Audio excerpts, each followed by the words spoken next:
लेकिन उससे ये घबराए नहीं, उससे इनका उत्साह और मजबूत हुआ, इनकी हिम्मत और बढ़ी है और पूरे हिम्मत के साथ आज आपके बीच है और आपको सम्मान की रक्षा के लिए खड़े हैं। समय कम है, समय का ध्यान रखते हुए मैं बहुत अधिक कुछ नहीं करते हुए सिर्फ यही बात कहना चाहता हूं कि हमारे माननीय मुख्यमंत्री जी के जो प्रयास हैं वो लगातार जारी रहेंगे। एक बात और, यह योजना सतत चलने वाली योजना है और आप फॉर्म भर सकते हैं, फॉर्म सभी जगह उपलब्ध है, आप फॉर्म भरेंगे तो आप माननीय मुख्यमंत्री जी की यही इच्छा है कि आप सबल बने, सशक्त।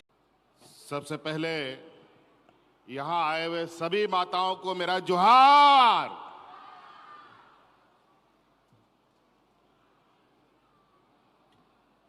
आज इस कार्यक्रम में लाखों की महिलाओं की इस समूह के इस कार्यक्रम में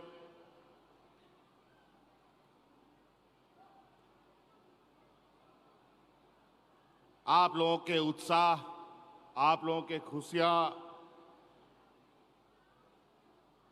को देखने हमारे साथ आए हुए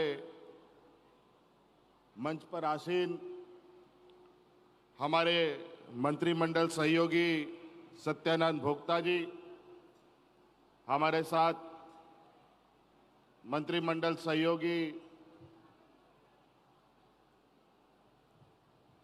जो आज इन महिलाओं के लिए काम कर रहे विभाग की मंत्री आदरणीय बेबी देवी जी, यहाँ उपस्थित हमारे साथ मंत्रिमंडल सहयोगी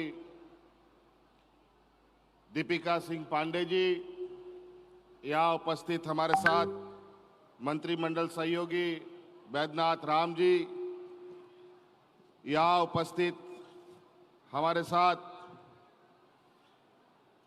विधायक रामचंद्र सिंह जी, यहाँ उपस्थित गढ़वा जिला परिषद अध्यक्ष श्रीमती शांति देवी जी, जिला परिषद उपाध्यक्ष पलामू के अशोक कुमार सिंह जी, यहाँ उपस्थित विभाग के सचिव जिन्होंने राज्य के लगभग 40 लाख से अधिक महिलाओं को महिला सम्मान योजना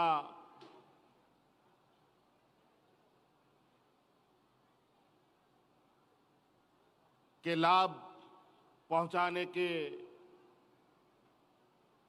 प्रयास को संपन्न करने वाले सचिव मनोज कुमार जी और पलामू, गढ़वा और लातेहार जिला के उपायुक्त जिन्होंने पंचायत गांव-गांव, टोला में जाकर के आप सबको आज सरकार का एक अभिन्न अंग और हिस्सा बनाने का जो विगत बहुत कम समय में अपने अपने जिले में आपको सरकार के साथ जोड़ने में लगे रहे सभी उपायुक्त, सभी पदाधिकारीगण, पलामू जिला के कमिश्नर, यहाँ के पुलिस अधीक्षक, सभी पदाधिकारियों का मैं हार्दिक अभिनंदन करता हूँ। बहुत समय से आप लोग यहाँ हैं। मैं संक्षिप्त में बातों को रखने की कोशिश करूँगा। पहली बात तो रांची में मौसम इतना खराब था कि आज इस कार्यक्रम में हम लोग आ पाएंगे कि नहीं आ पाएंगे, ये भी हमें चिंता लग रही थी। और बड़ी खराब मौसम में भी हम लोग हेलीकॉप्टर में सवार हुए और उछल पुथल करते हुए यहाँ पहुँच भी गए। मौसम इतना खराब था कि हम लोगों को सुनाई देना भी बंद हो रहा था। अभी भी ठीक से हमको सुनाई नहीं दे रहा, इतना हवा का दबाव चल रहा था। फिर भी हम लोग पहुंचे और हम लोग का प्रयास हमेशा से रहा है और हम आपको बार बार इस बात को बताते हैं, हर मंच से ये बात बताते हैं कि हमारी महागठबंधन की सरकार रांची हेडक्वार्टर से चलने वाली सरकार नहीं है। ये सरकार गांव देहात से चलने वाली सरकार है और इसीलिए आप लोगों ने देखा होगा कि राज अलग होने के 20 साल भी बाद भी कई ऐसे गांव हैं जहां कभी कोई पदाधिकारी नहीं गया, बीडीओ, सीओ, थाना कोई नहीं गया। कई गांव का लोग तो ब्लॉक ऑफिस कैसा होता है वो भी नहीं देखा। जिला कार्यालय का तो बात ही दूर है। लेकिन सरकार ने इस संकल्प को पकड़कर चलने का निर्णय लिया कि हमारी सरकार गांव से चलेगी और सरकार बनते ही गांव गांव में सरकार आपके द्वार लगा लगा करके आपकी समस्याओं को समाधान करने हम लोगों ने शुरू कर दिया था।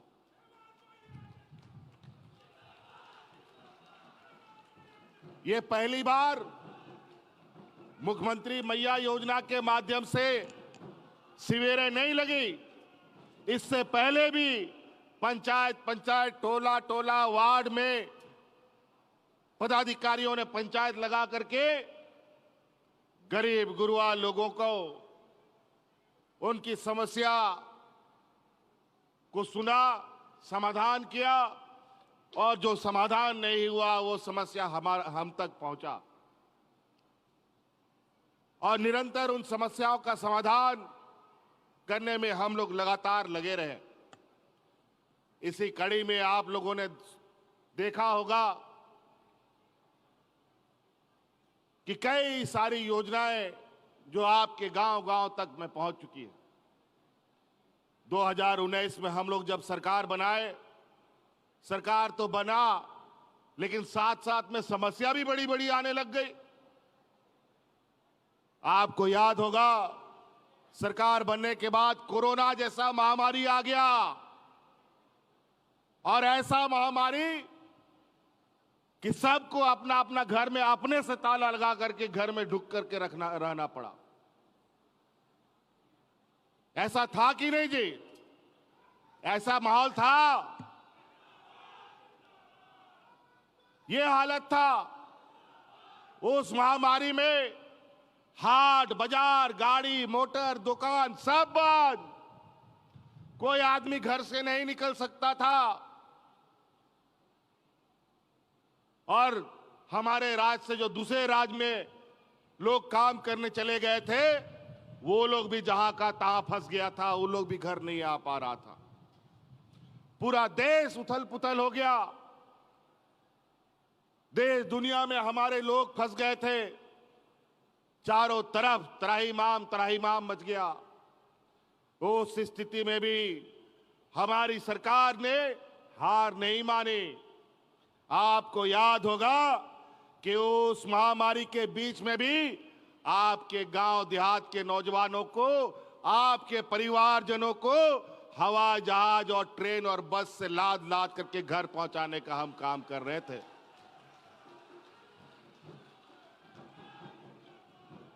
अनगिनत लोगों को लाए और जो अभी केंद्र की सरकार, जो भाजपा की सरकार है, वो उस समय कहता था जो हवाई चप्पल में चढ़ेगा उसको हम हवाई जहाज में चढ़ाएंगे। हवाई जहाज में तो चढ़ाया नहीं, लेकिन कोरोना के बहाने उन लोग को सड़कों पर मरने के लिए छोड़ दिया। उनको आने जाने के लिए बैलगाड़ी तक नहीं मिला। लोग पैदल ही चल दिया, कोई मुंबई से, कोई दिल्ली से, कोई कलकत्ता से, कोई महाराष्ट्र से, तो कोई कहां से।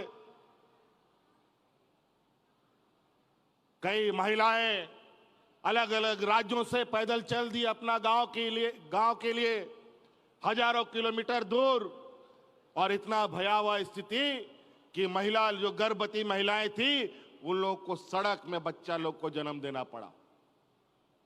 ये हालत था वो दिन। उसमें भी हमने गांव गांव पंचायत में अपने गरीब गुरुआ लोग, यहां पर गरीबी इतना ज्यादा संख्या में है कि अगर एक घर का आदमी मजदूरी नहीं करेगा उसका उस दिन का चूल्हा नहीं जलता है। और कोरोना जैसा महामारी गरीबों के लिए एक अभिशाप होता है। घर में रहो तो मरेगा भूख से, बाहर जाएगा तो मरेगा कोरोना से, क्या करेगा। लेकिन उस समय भी हमारी महिला दीदियों ने सरकार के साथ कंधे से कंधा मिलाया और गांव गांव पंचायत में खाना बना करके हमारे गरीबों को खाना खिलाने का काम किया था। याद कीजिए वो दिन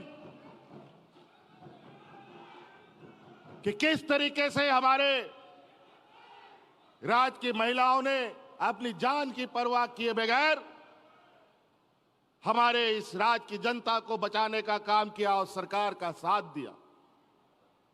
और आज इस कोरोना ने हमारे दो मंत्री निगल लिया, दोनों को इस धरती से जाना पड़ गया, उनका इंतकाल हो गया, देहांत हो गया। हाजी हुसैन अंसारी साहब, जगन्नाथ महतो जी, आज जगन्नाथ महतो जी कोरोना के दिन में भी लोगों के बीच में घूमते थे, लेकिन कोरोना ने उसको चपेट में ले लिया और उसको साथ में ले गया। आज उनकी धर्म पत्नी यहां बैठी हैं। आज उनके आशीर्वाद से आज ये मुख्यमंत्री मैया योजना इस राज्य के 42 लाख महिलाओं को दिया जा रहा है।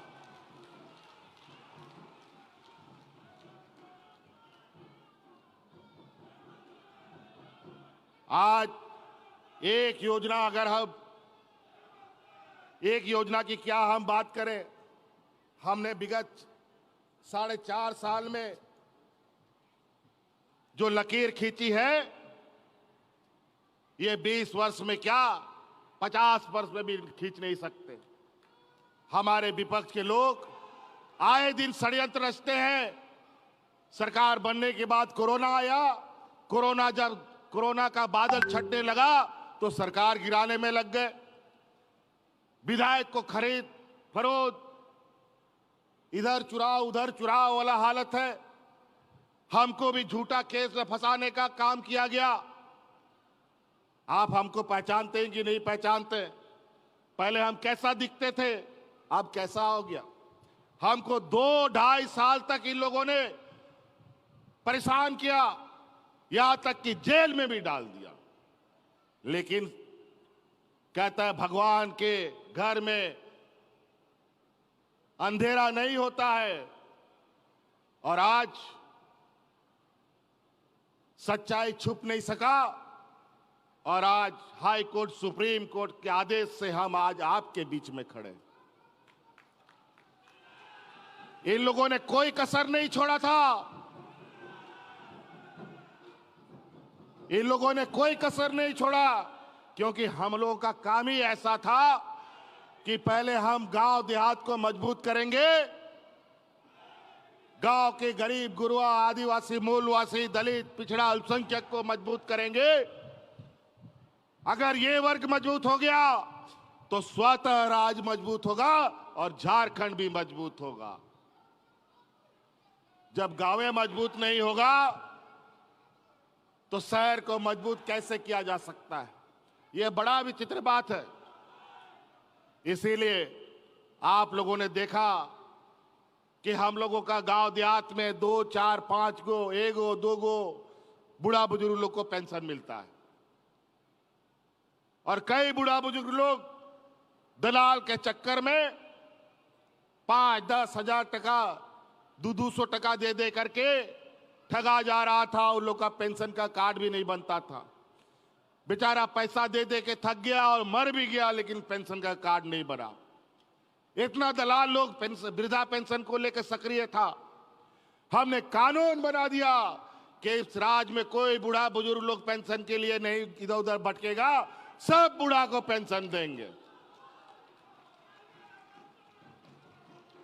और आज दिया लगा करके गांव में बूढ़ा बुजुर्ग खोजिएगा तो बिना पेंशन का नहीं मिलेगा। और आजकल बुजुर्ग लोग अब ना पेंशन का दिन याद करता है, मेरा उम्र कब पूरा होगा, पेंशन अपने आप बन जाएगा। पहले उम्र का हम 60 साल रखा था कि 60 साल के बुजुर्गों को पेंशन देंगे, महिला पुरुष को। चालू भी हो गया, लेकिन व्यवहारिक रूप से गरीबी इतना अधिक है इस राज्य में। हमारे कार्यकर्ताओं ने, हमारे नेताओं ने, विधायकों ने, मंत्रियों ने, पदाधिकारियों ने अलग अलग माध्यम से मुझे सूचना दी कि सर नहीं, अभी यहां बुजुर्ग लोग और लोग हैं, थोड़ा उम्र सीमा घटाया जाए तो सब बुजुर्ग लोग को पेंशन हो जाएगा। और हमने भी हकीकत जाना, हम भी एक विधायक है, हमारे विधानसभा में भी बूढ़ा बुजुर्ग लोग हैं, हमारे कार्यकर्ताओं ने भी बताया। फिर हमने उस 60 साल का उम्र को घटाकर 50 साल कर दिया।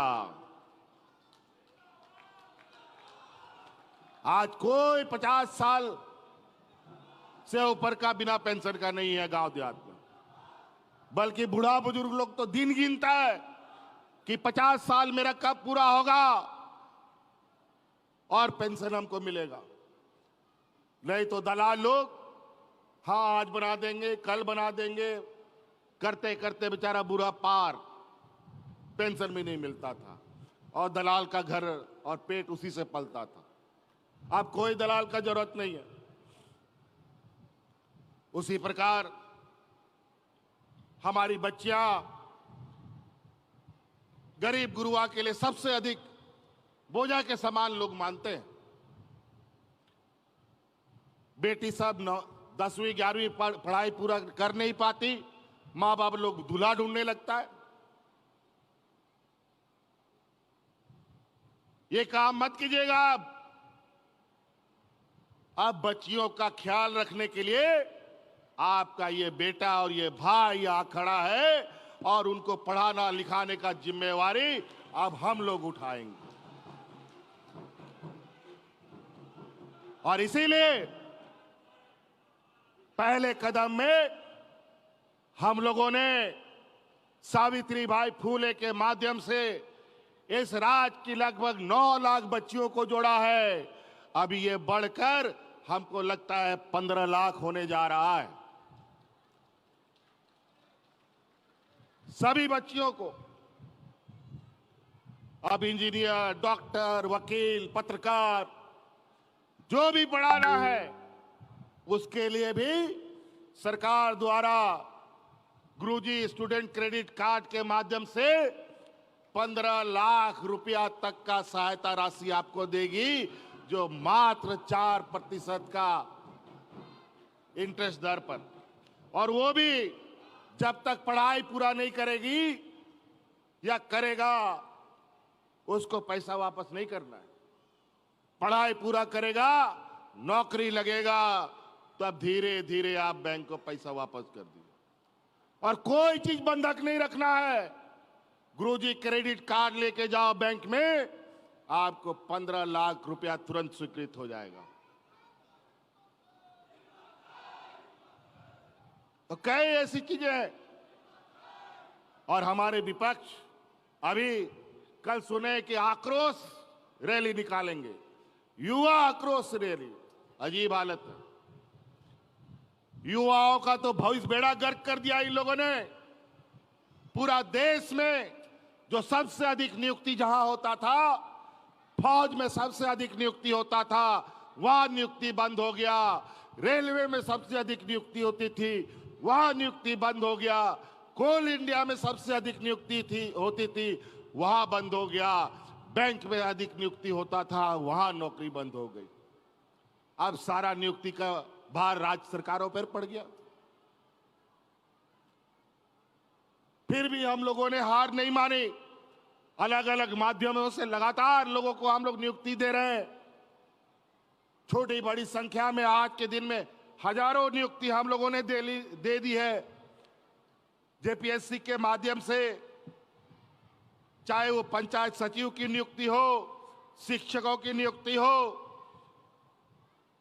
पशु कृषि विभाग में नियुक्ति हो, अनेक नियुक्तियां हम लोगों ने की और अभी और नियुक्ति होनी है। अभी सिपाही की भी बहाली होना है जो लगभग अंतिम चरण पर है।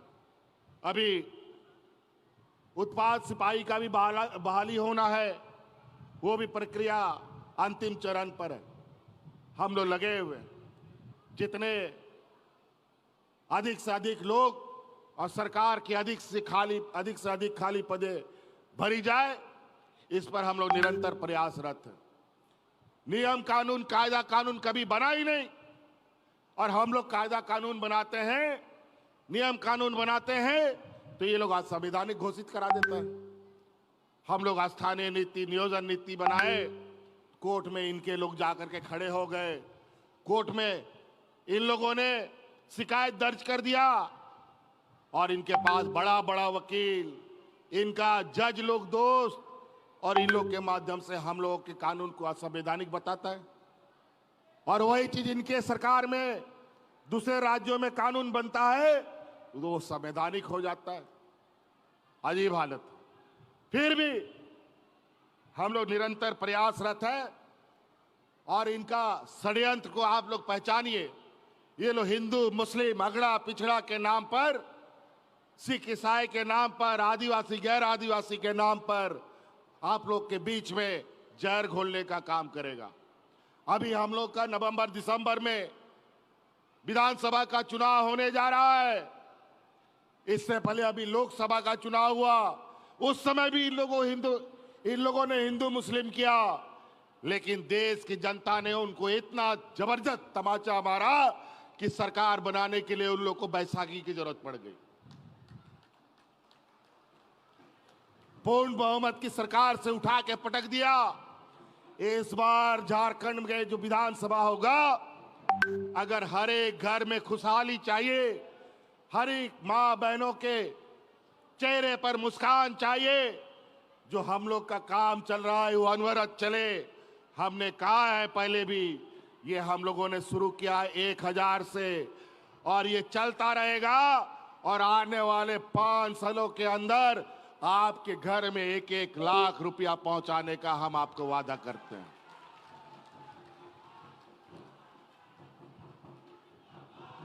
यहां कई सारे लोग, ये तो मैया सम्मान की महिलाएं हैं, जेएसएलपीएस की महिलाएं हैं दीदी। पिछले 5 साल में इन लोगों ने 700-800 करोड़ रुपया 5 वर्ष में खर्च किया और उन जेएसएलपीएस दीदियों को दिया। हम लोगों ने 4.5 वर्षों में 10,000 करोड़ रुपया जेएसएलपीएस को बांटने का काम किया है पूरे राज्य में। क्या बात करेंगे ये लोग? इन लोग के पास कोई ना मुद्दा है ना एजेंडा है। पहले ये लोग भ्रष्टाचारी कहते थे हमको, जमीन माफिया कहते थे हमको, जमीन चोर कहते थे, और इसके चक्कर में हमको जेल में भी डाल दिया। अब क्या बोलेगा? हम आज उनके सामने खड़े हैं, जमीन चोर जमीन दलाल बोल करके दिखाओ। इन लोगों को अब ये लोग जब यहां के नेताओं से इनका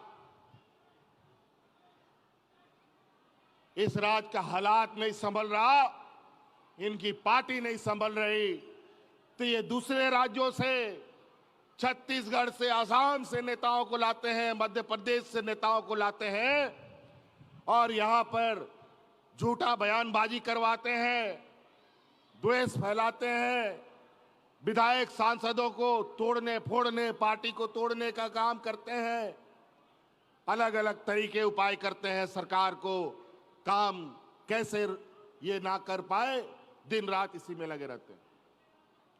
खैर चिंता मत कीजिए, इन लोगों से हम लोग डरने वाले नहीं।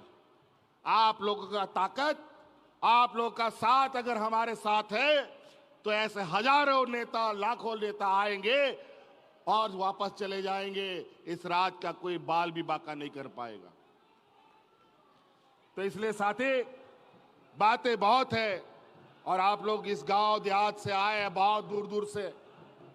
आप लोग का गांव गांव में पदाधिकारी जा रहा है, गांव गांव में आपकी समस्याएं सुन रहा है, आपकी समस्या का समाधान कर रहा है। ऐसा नहीं है आप के बीच हमारे पदाधिकारी ही जा रहे हैं, हम भी जाते हैं। आपको याद होगा, इस राज में पहली बार, या देश आजाद होने के बाद पहली बार, दिसोम गुरु शिबू सोरेन के बाद अगर कोई दूसरा बूढ़ा पहाड़ में गया है तो वो हेमंत सोरेन गया है। और आज उस बूढ़ा पहाड़ की स्थिति जाके देख लीजिए, वहां पर लोग कितने खुशहाल हैं, किस तरीके से लोग अपना अपना आबू आवास लेकर के आवास बना रहे हैं, अपने बच्चों को पढ़ाने का काम में लग गए हैं।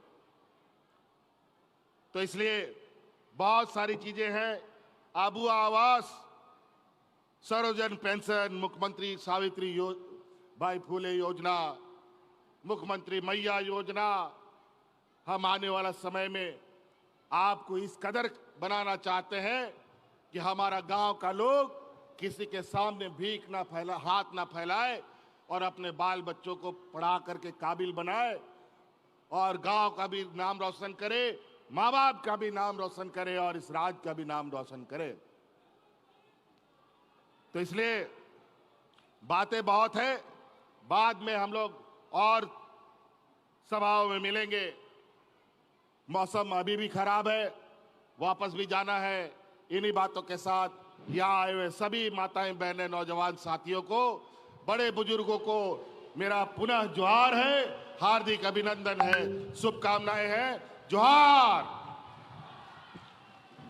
जोरदार तालियों के साथ धन्यवाद कीजिए, आभार कीजिए माननीय मुख्यमंत्री महोदय का।